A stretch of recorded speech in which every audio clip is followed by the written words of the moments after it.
Alright everybody, I'm back with part 2, and now we're going to learn about the king. The white king, the black king. The king is the big boss. He's the boss of the entire army. So thus the black king, boss of the black army, white king, boss of the white army. Now although the king may be important, he is really fat and slow.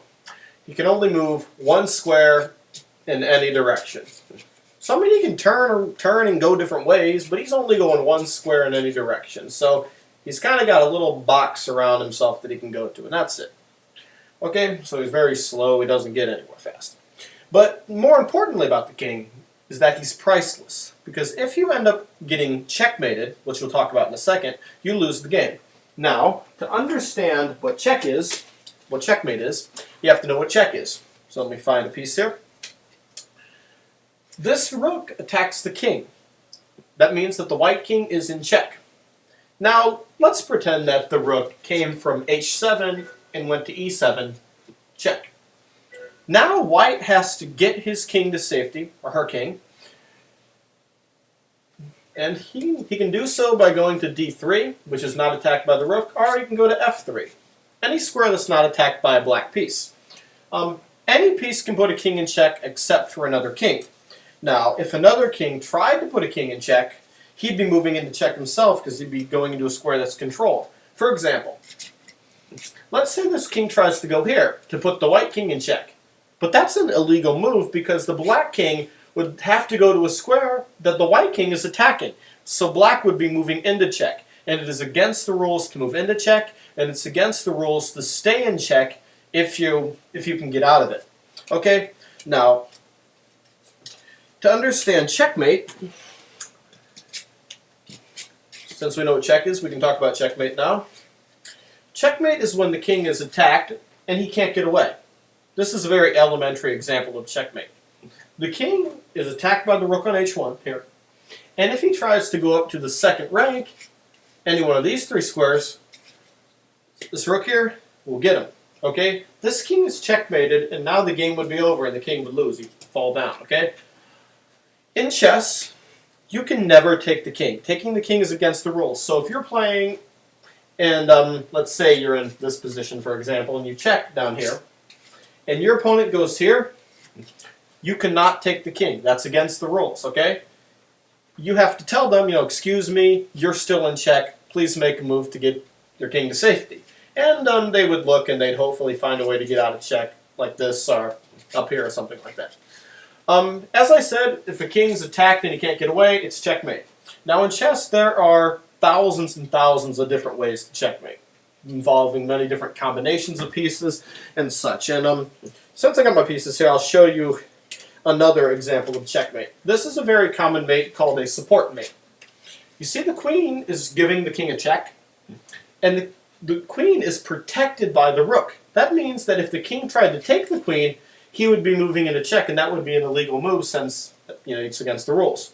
Now, if this rook weren't guarding the queen, you could simply just capture her, and the game goes on. Okay, so now we know what check is. We got to talk about a few other rules of chess. First of all, though, I'm going to set up the entire board and show you guys what the board looks like completely set up. Okay, if you want to remember this, just pause the video and kind of copy it, and Anyway, I'm just going to get them set up here. I got them stacked up. I'm just kind of randomly putting them up here. All right. And you see the white pieces go on 1 and 2, black on 7 and 8.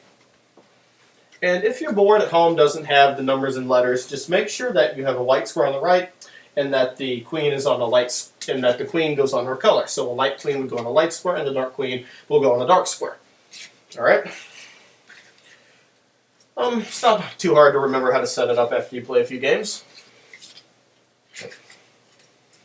And it's pretty obvious that I don't have much to talk about while I'm setting up the board either. So, if you're counting, you'll notice that there are 32 pieces in all, and this board keeps turning the wrong direction. Alright, almost done. Okay, here we go. That's what the board looks like completely set up. Alright, so it looks like they're ready to do battle. But before we play kind of an example game, I have to teach you about another rule called castling. Now, castling is probably the most unique move in chess because it's the only move where two pieces move at the same time. Castling is done with the king and the rook. All right. Now, some people know about castling, but they don't do it right, or they don't know you can go to both sides. Okay. This side of the board, from the E file to the H file, is called the king side. This whole part, king side. This is the side that the king starts on. From the D file to the A file is called the queen side, because it's where the queen side over here. When you castle, you remember this simple formula, and you'll always castle the right way. You put your rook next to your king, and you jump your king over your rook. Very simple. If you want to castle queen side, same formula. Rook to the king, jump the king over the rook. Not hard to remember, right? And black can do it too. But a couple of special little things you need to know about castling. There's a lot of rules here. If you are in check, say the queen is giving the king a check, you cannot castle. You cannot castle out of check. That's against the rules. Personally, I think it's kind of a dumb rule. I wish it could castle out of check, but you can't. Also, you cannot castle into check. You know, I explained a minute ago you can't castle, you can't move into check, you can't castle into check either. Say if white tried to castle and the king would be exposed to a check from the queen, that would be against the rules. You can't do that. Okay. Also, castling has to be the first move you do with each piece involved. So if the king has already gone up here and then say gone back for some reason, white cannot castle anymore. That would be against the rules. Also, if this rook is moved, maybe here and then gone back, the king cannot castle this way because the rook is moved. However, the king could still castle this way if the king is stayed on its original square. So, castling has to be the first move you do with the two pieces involved. One more thing, another rule I don't particularly like, is that you cannot castle through a square that's controlled. It's kind of like this. Let's say white wanted to castle kingside right now, but notice how the queen attacks the F1 square. When you castle, the king has to pass through the square and, for a brief moment, exposes himself to check. Well, the king hates being in check, okay? So even if he's in that check for a second, he doesn't like it, and that's against the rules. So to recap, castling has to be the first move you do with both pieces. If you're in check, you cannot castle. If you're going to be castling into a check, you cannot castle. And if the square you're going to be moving through is controlled by your opponent's piece, you cannot castle. The simple formula, put the rook next to the king, jump the king over the rook. Alright, now this brings me to one of the more unknown rules of chess. A lot of people don't know about this rule until they get serious about chess. I actually played my first chess tournament, and I didn't even know this was a real rule until I learned a little bit later. It is called en passant, and it's French for in passing.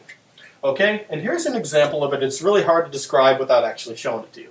Let's say that a white pawn has somehow gotten here, and then black moves up 2 squares right next to that pawn.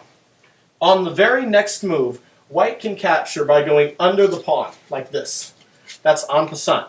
Okay, a lot of people are thinking, I've never seen that before.